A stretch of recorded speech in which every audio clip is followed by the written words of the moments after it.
السلام علیکم ورحمۃ اللہ وبرکاتہ۔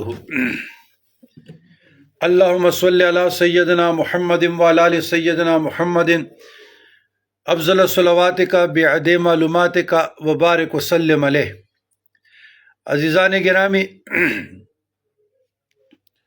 سحری کرنے کے بعد 4/29/2026 تو اللہ تبارک و تعالیٰ نے میرے قلب میں القاء کیا۔ میں نے کہا یہ حدیث قنوت نازلہ کا بیان بھی ویڈیو کی شکل میں آپ لوگوں کے ساتھ بھی شیئر ہونی چاہیے۔ نازلہ کے معنی ہے آفت، حادثہ، ابتلا، تکلیف۔ جب مسلمان آفات حوادث کا شکار ہوں، کافروں سے برسر پیکار ہو یا مسلمان نرغہ کفار میں پھنس گئے ہوں، تو ایسے موقعوں پر مسلمانوں کی نجات، فتح و نصرت اور کافروں کی شکست کے لیے دعا کرنا بھی مسنون عمل ہے۔ ایسے ایک موقع پہ نبی کریم صلی اللہ علیہ وآلہ وسلم نے رعل، ذکوان اور موذر وغیرہ قبائل کی ہلاکت و بربادی کی اور محصور صحابہ کرام کا نام لے کر ان کی نجات کی دعا فرمائی۔ آپ نے 1 مہینے تک 5 نمازوں میں صحابہ کے حق میں دعاؤں کا اور کفار کے لیے بد دعاؤں کا سلسلہ جاری رکھا۔ اسے کہتے ہیں قنوت نازلہ، قنوت نازلہ کی دعا۔ یہ صحیح البخاری 1-2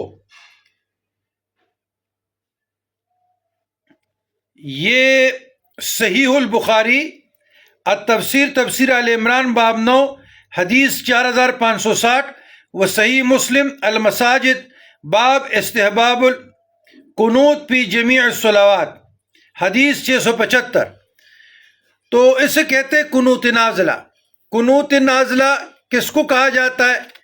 اللہم اغفر لنا وللمؤمنین والمؤمنات والمسلمین والمسلمات وَأَلِّفْ بَيْنَ قُلُوبِهِمْ وَأَصْلِحْ ذَاتَ بَيْنِهِمْ وَانصُرْهُمْ عَلَىٰ عَدُوِّكَ وَعَدُوِّهِمْ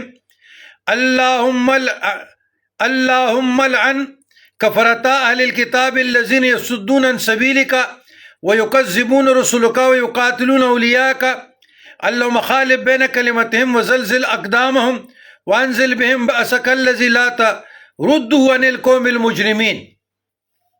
بسم اللہ الرحمن الرحیم۔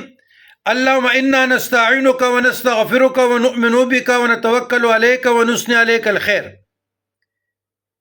بسم اللہ الرحمن الرحیم۔ اللهم إياك نعبد ولك نصلي ونسجد وإليك نسعى ونحفد ونرجو رحمتك ونخشى عذابك إن عذابك بالکافرین ملحق، اور دوسری روایت میں بالکفار ملحق، یعنی دعائے قنوت۔ یہ جو دعائے قنوت آپ لوگ پڑھتے ہیں نا، یہی ہے۔ تو یہ 5 نمازوں میں مسنون عمل ہے پڑھنا۔ جب مسلمانوں پہ آفت، حادثہ، ابتلا، تکلیف، آفات اور حوادث آ جائیں تو مسلمانوں کو پڑھنی چاہیے اور اس پر عمل کرنا چاہیے۔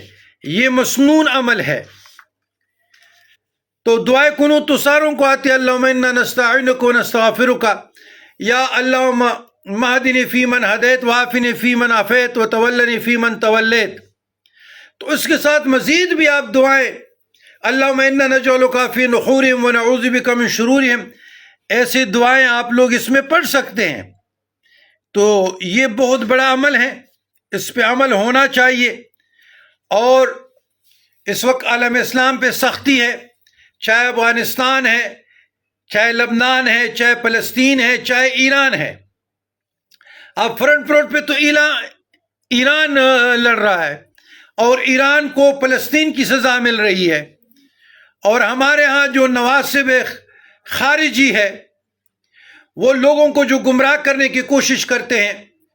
تو یاد رکھیے گا، یہ مسلمانوں کے اندر علمی اختلاف ہے، اہل تشیع و سنت کے درمیان علمی اختلاف ہے۔ اس کے لیے بھی اور بھی بہت مواقع ہیں، وہ علماء کا کام ہے، مفتیان کا کام ہے، اسلامک اسکالرز کا کام ہے، لیکن یکجہتی، اتفاق، اتحاد کے لیے کوئی بھی مسلمان ہو تو دعائے قنوت آپ پڑھ سکتے ہیں، دعائے قنوت۔ اور انشاءاللہ اس ویڈیو کے اوپر بھی یہ قنوت نازلہ ہم ڈال لیں گے، ادھر سے بھی سیکھ لے، اس پہ عمل کرے، ترتیب پہ ترکیب پہ کہ کیسے پڑھنا ہے۔ تو مسلمانوں کے لیے حضور علیہ السلام کی امت اللہ کی مخلوق ہے، 5 نمازوں میں آپ پڑھ سکتے ہیں، اور آپ ان کے لیے دعائیں کر سکتے ہیں جب تک مسلمان ابتلاء عالم ہے، صرف صبح کی نماز میں نہیں۔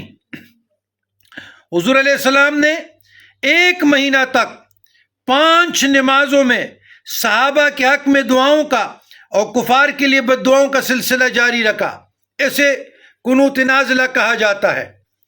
تو اللہ تبارک و تعالی ہمیں اور آپ لوگوں کو توفیق عطا فرمائے، جتنا مسلمانوں کے لیے ہم کر سکتے ہیں اتنا بڑھ چڑھ ہم کم کرے، اس مسنون عمل پہ تو عمل کرے نا جی۔